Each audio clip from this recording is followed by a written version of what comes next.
আসসালামু আলাইকুম ওয়া রাহমাতুল্লাহ। আজকে আলোচনা করব ফিতরার বিষয়ে। ফিতরা কি এই সম্পর্কে হাদিসে কি বলেছেন এবং 2026 সালে ফিতরার হার কত টাকা আসছে, কারা কত টাকা পর্যন্ত দিতে পারবে, কাদের উপরে ফিতরা ওয়াজিব হয়েছে এই বিষয়ে আলোচনা করব এবং কাদেরকে ফিতরা দেওয়া যাবে এবং কাদেরকে ফিতরা দেওয়া যাবে না এই বিষয়ে আমরা আলোচনা করব ইনশাআল্লাহ। সময় তো দিনই ভাই বোনেরা, যারা আমাদের ভিডিওগুলো দেখছেন সকলকে দোয়া শিক্ষা অনলাইনের পক্ষ থেকে আন্তরিক মোবারকবাদ। ফিতরা কি? ফিতরা হলো রোজার ঈদের আগে বা রোজার ঈদে যাওয়ার আগে প্রত্যেকটা মানুষে তার রোজার বিনিময় অর্থাৎ রোজার ভুল ত্রুটি পূরণ হওয়ার জন্য ফিতরা দেওয়া। এবং ফিতরা এটি একটি দান, বাধ্যতামূলক একটি দান। এটি প্রত্যেকটা মুসলমান নরনারী দিতে হবে। আল্লাহ রাসূল সাল্লাল্লাহু আলাইহি ওয়াসাল্লাম হাদিস শরীফে ইরশাদ করেন যে ফিতরা প্রত্যেকটা নারী, প্রত্যেকটা পুরুষ, ছোট বড় মুসলমান সকলেই ফিতরা দিতে হবে। 2026 সালে ফিতরার হার কতটুকু আসছে? আমরা যারা মধ্যবিত্ত রয়েছি এবং যারা গরিব রয়েছি তাদের একেবারে সর্বনিম্নে সেটি হলো 110 টাকা পর্যন্ত ফিতরার হার আসছে এবং সর্বোচ্চ হলো 2805 টাকা পর্যন্ত।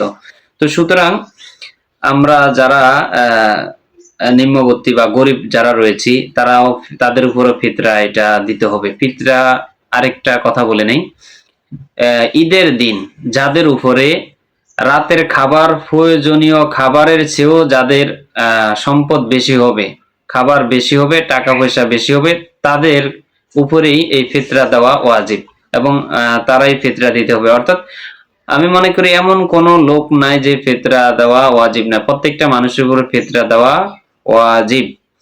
এবং এটা রোজার ভুল ত্রুটি রোজার ভুল ত্রুটি পূরণ হওয়ার জন্য এবং গরিবের ঈদের দিন গরিবে আনন্দ পাওয়ার জন্য বা গরিব ঈদের দিন ঈদ যেন আনন্দ কাটে, তারা খুশি হয়, সেই জন্যই ফিতরাটা দেওয়া।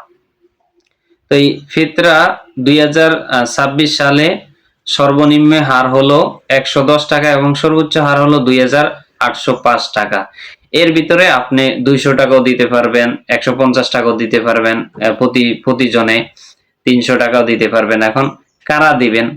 যেমন আপনি আপনার ঘরের দায়িত্বশীল, আপনি যেহেতু দায়িত্বশীল ঘরের সকলের উপর থেকে আপনি ফিতরা দিয়ে দিবেন। যেন আপনার ছেলে মেয়ে 5 জন, স্ত্রী রয়েছে অথবা যদি বাবা থাকে তাদেরকেও আপনি দিয়ে দিবেন। যদি তাদের আয় রোজগার না থাকে তাহলে সেক্ষেত্রে তাদেরটাও আপনাকে পূর্ণ দিতে হবে। অর্থাৎ যাদের দায়িত্ব আপনার উপরে রয়েছে এদের সকলের ফিতরা আপনাকে আদায় করতে হবে। কাদেরকে ফিতরা দেওয়া যাবে? ফিতরা দেওয়া যাবে ফকির, যারা ফকির তাদেরকে ফিতরা দেওয়া যাবে, মিসকিন যারা তাদেরকে দেওয়া যাবে এবং যারা ঋণগ্রস্ত গরিব রয়েছে তাদের ফিতরা দেওয়া যাবে, অসহায় মুসাফিরদেরকে ফিতরা দেওয়া যাবে। অথবা এমন লোক যে দুর্যোগের কারণে যার ক্ষতি হয়ে গেছে দুর্যোগের কারণে, কিন্তু এখন বংশগত ভালো অথবা টাকা পয়সা ছিল এক সময়, এখন কোনো কিছুই নাই, সকল কিছু হারিয়ে ফেলছে এবং চারদিকে ঋণ হয়ে রয়েছে, এই ধরনের লোকদেরকে খুঁজে খুঁজে বাহির করে করে ফিতরা দেওয়া যাবে।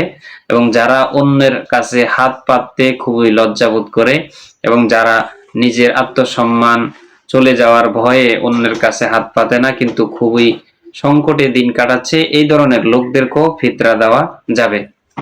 ফিতরা দেওয়া যাবে না কাদেরকে? ফিতরা দেওয়া যাবে না নিজের বাবা মা, নিজের ছেলে মেয়ে এবং নাতি পুতি এবং দাদা দাদি, আত্মীয় স্বজন, স্বামী স্ত্রী স্বামী, এদেরকে আপনজন একেবারে খুবই কাছের, এদেরকে ফিতরা দেওয়া যাবে না। বাকি যারা দূর সম্পর্কে রয়েছে এদেরকে ফিতরা দেওয়া যাবে। তাহলে ফিতরা হলো একটি বাধ্যতামূলক দান যেটা ওয়াজিব। এটা রোজার ভুল ত্রুটি পূরণ করে এবং গরিবের মুখে ঈদের দিন হাসি ফুটায়। এটি ফিতরা দেওয়া, এটি বাধ্যতামূলক এবং এটি ওয়াজিব। আমাদের প্রত্যেকের উপরে ফিতরা ওয়াজিব।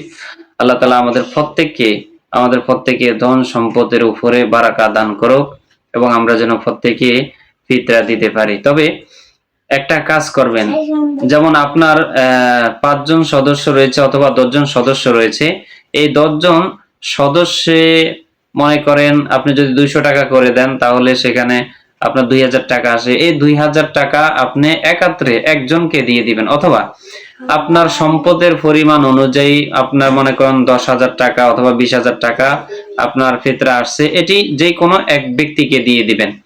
তাহলে কি হবে, তার একটা উপকারে আসবে। কিন্তু আমাদের দেখা গেছে আমাদের দেশে বা আমাদের সমাজে সকালবেলা ঈদের দিন লাইন ধরে ধরে কারো 100 টাকা 200 টাকা করে করে এইভাবে দিচ্ছে, আবার অনেকে কাপড় দিচ্ছে, জামা কাপড় দিচ্ছে, চাউল ডাল দিচ্ছে। এগুলা করবেন না, এটা ফিতরা আদায় হবে না, টাকা দিয়ে দিবেন, সে এটা নিয়ে তার হাজত পূরণ করবে।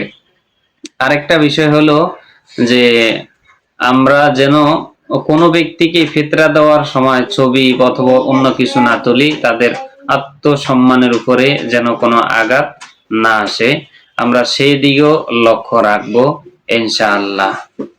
আমরা সকলে ফিতরা দিব। আল্লাহ তাআলা আমাদের সকলকে ফিতরা দেওয়ার তৌফিক দান করুক।